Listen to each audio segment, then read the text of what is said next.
Dear students, in this online class, we are going to learn barriers to communication. Communication is complete and perfect when the receiver understands the message or the information in the same sense and spirit as the communicator wants to convey. But practically, it has been noted that such perfect and complete communication does not take place many a times due to certain obstacles which are known as barriers to communication. These barriers to communication are going to be take study under these following four heads. First one, semantic barriers. Second one, organizational barriers. Third one, psychological barriers. Fourth, personal barriers. Now, these we are going to study one by one.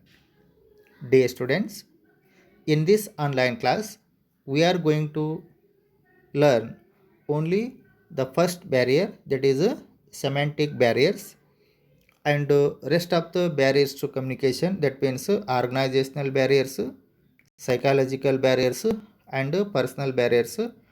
These three we are going to learn in our next class. But in this online class, we are learning the first, that is semantic barriers. So, what do you mean by semantic barriers? Semantic barriers means it happens when the communicator uses the difficult and multiple languages. That means the difficult language or multiple languages or words or figures and different symbols. So, in this point of time, semantic barriers going to arise. That means when the communicator uses different languages or different words or the figures and different symbols while conveying message to the communicator, at that point of time communicator means the receiver may not able to convince. That is called as what semantic barriers. So here is the meaning given. Semantic barriers are the barriers to communication which are concerned with the problems and abstractions in the process of encoding and decoding of message into words or impressions.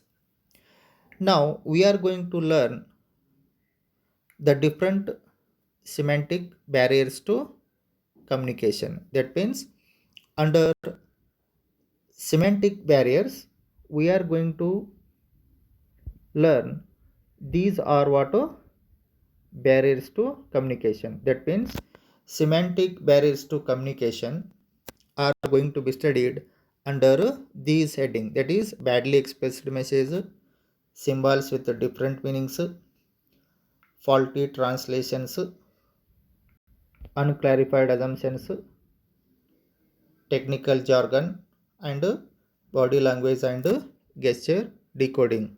These are come under the heading of semantic barriers to communication.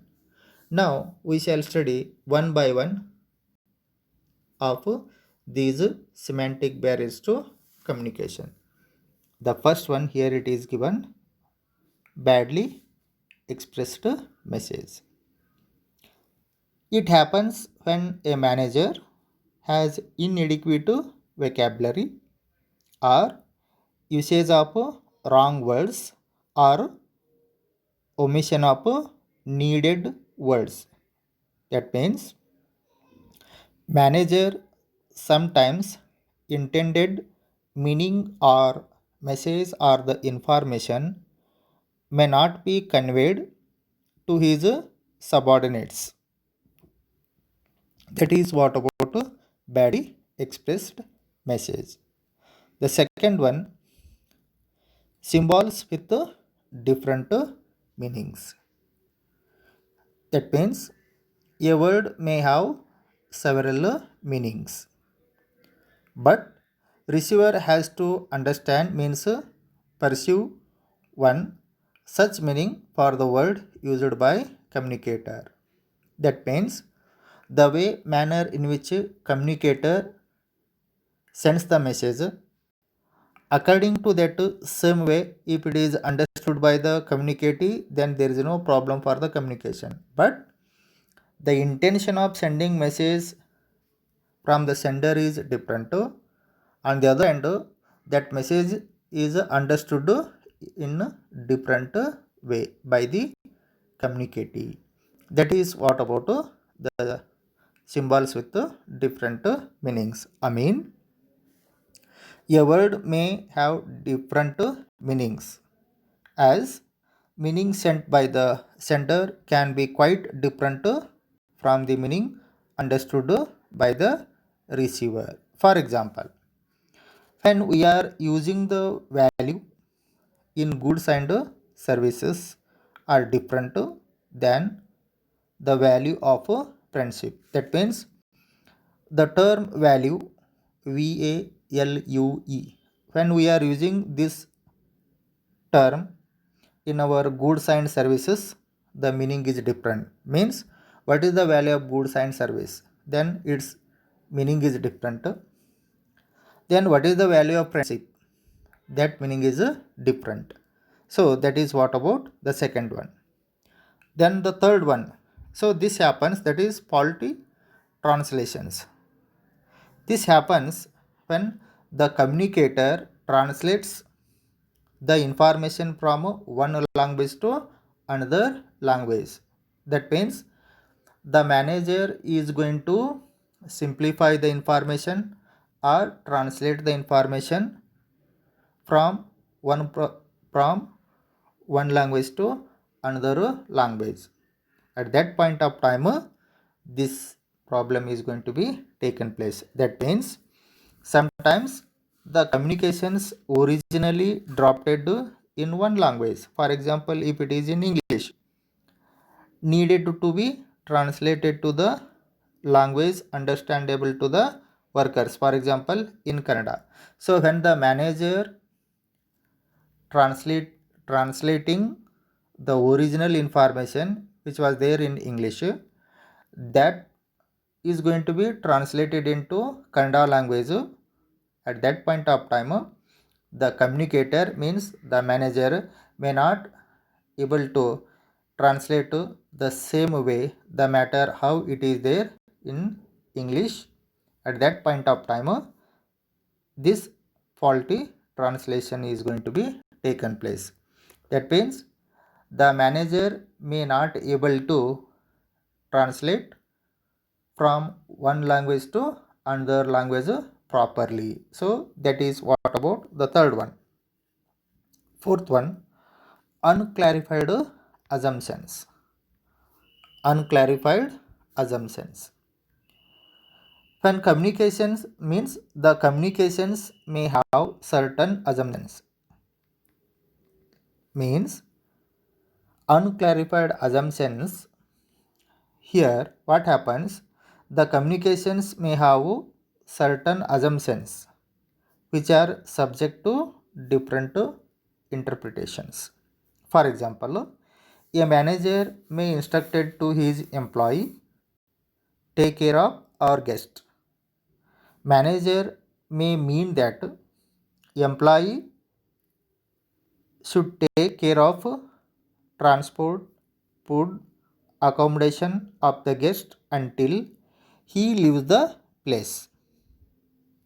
The employee may interpret that guests should be taken to hotel with care. That is. Fifth one, technical jargon. It is usually found that specialists use technical jargon while explaining to persons who are not specialists in the concerned field. That means some of the people means, for example, the people who are having specialized knowledge in the specialized subject, they are using only those technical terms, but these technical terms are not followed by other people. That is what about jargon. That means it happens when the communicator uses technical or unfamiliar terms while communicating to the communicative, means while communicating to the people or the employees. The last one coming up, body language and gesture decoding. That means the body movement and gestures of communicator matters so much in conveying the message. If there is no match between what is said and what is expressed in body movements, communications may be wrongly perceived. So this is what about body language and gesture decoding. So these are what 1 to 6 points are come under the heading of semantic barriers. So other barriers to communications means rest of the barriers to communication, that is second one, third one and fourth one, we are going to learn in next class. Thank you.